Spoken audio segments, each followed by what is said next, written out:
video, I'll show you how to create a side pane. And once you create a side pane, you'll be able to perform various operations within the side pane. Now, what is a side pane? Side pane is a component which is available on the right hand side of your model driven app. So as you see over here, in the screen, I have this Copilot component. So if I click on Copilot, a pane appears, which is called as a side pane, and you can perform various operations on the pane like resizing, refreshing, closing, expanding, collapsing, and then you can even close this Copilot side pane. Now, what if I want to create my own custom site pane? Yes, you can create your own custom site pane by rendering the dashboard, rendering the custom page, rendering HTML web resource, rendering the entity list and entity record. Now you can do a whole bunch of things, but in this example, I'm just going to pick up a piece of code which I have already like written. So this is the piece of code as you see over here, Xrm.App.sidePanes.createPane. Now here it will refer to a table. It will refer to a image source for showing the site pane. It will have its own unique identifier, and then it will display the entity list.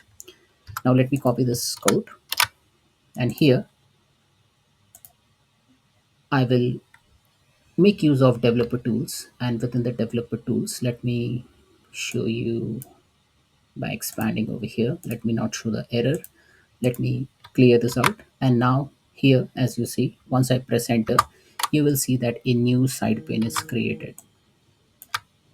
Now the side pane which is created is showing you the list of entities, items, right? So airline is one of the item. Now, just for the sake of example, I'm going to copy paste this code again and again with some different icons. So let me pick up a medium icon, and then I will change the number from 013 to 014, and we see the second pane. Then if I paste it over here, then I will paste make it signal high. So this is the third side pane which I have created. So I have three side panes. Now let me add one more side pane. So let me paste this code again and maybe call this a 6, and that's signal low. That's fine. So I have created four side pane. Now what are the operations which you can perform on the side pane? Now there are various things which happens over here. So as you see, I have an option to resize the area.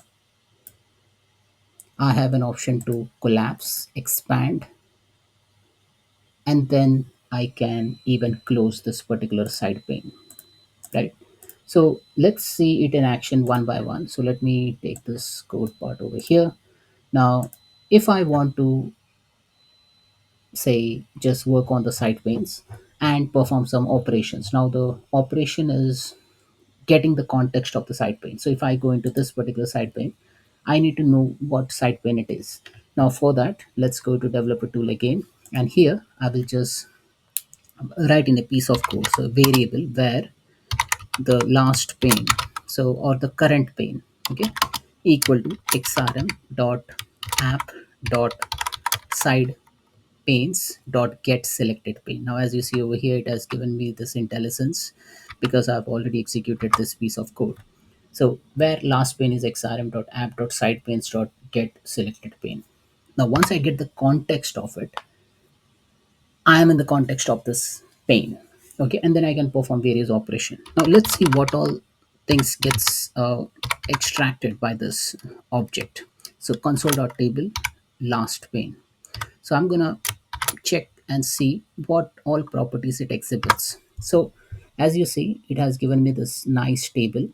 Now there are so many items over here. So one, two, three, four, and there are so many things. Now if you want to see what it is, so if I just click on E over here, I can see that I have various properties which gets shown. So there I can check the width, I can check the title, pane ID, keep badge on select, is resizable, image src, history, hidden, force consider selected, enabled, can close, badge, always lender.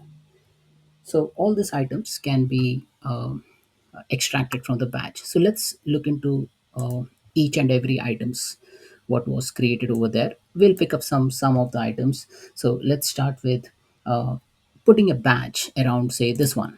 Okay, so if I want to put a badge, and I'll say, oh, the badge is like, say, maybe some fine notification. Okay.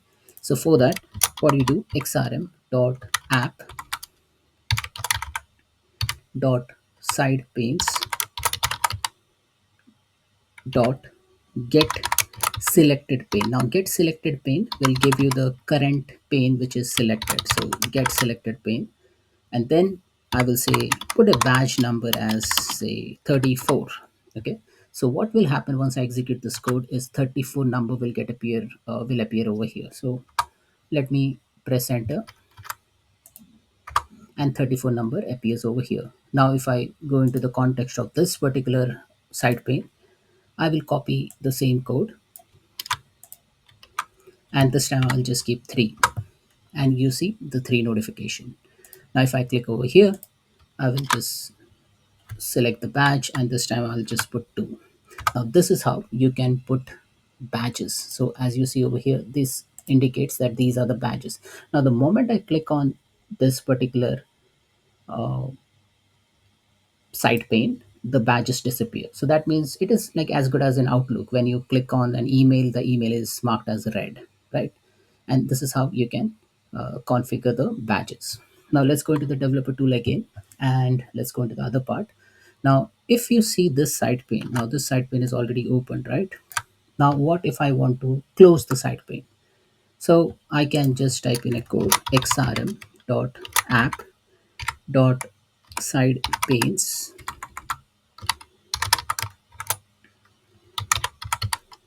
dot state equal to 0. Now this is expanded, right? So if I just type in this code, it will collapse it. Now if I want to expand this, I can go ahead and expand it. If it is this particular site pane is expanded, then I can again type in that same code xrm.app.sidepanes.state equal to 0, and then that will collapse it. So this is how you can expand and collapse the site pane depending on the logic of your code.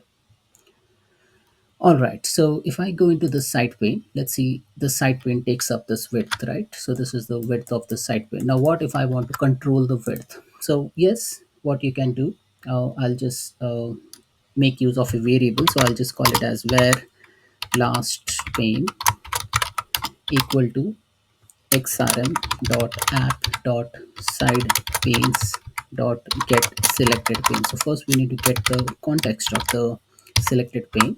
Yes, we got the context. Now it is simple. Just say last pane dot width equal to whatever number you want. So I'll call this width as say maybe 100. Press enter, and as you see, the width has changed to 100. Now, if I want to make it more, I can just type in last print out width equal to say 400, and this will expand more. And if I make it uh, maybe 600, then it will show you in a more realistic. So this is how you can control the width of the pane. Now, let me show you this pane. Now we have said that this pane is 600, but then I have an option to resize it, right? I can make it bigger, I can make it smaller. Now, what if I do not want the user to expand or not expand or collab, but then control this resizable property? Yes, I can do this. I can control the information just by specifying that the user should not be able to control the width of the pane. For that, go to developer tools and specify. So we already had a last pane variable. So we'll just say last pane dot is resizable.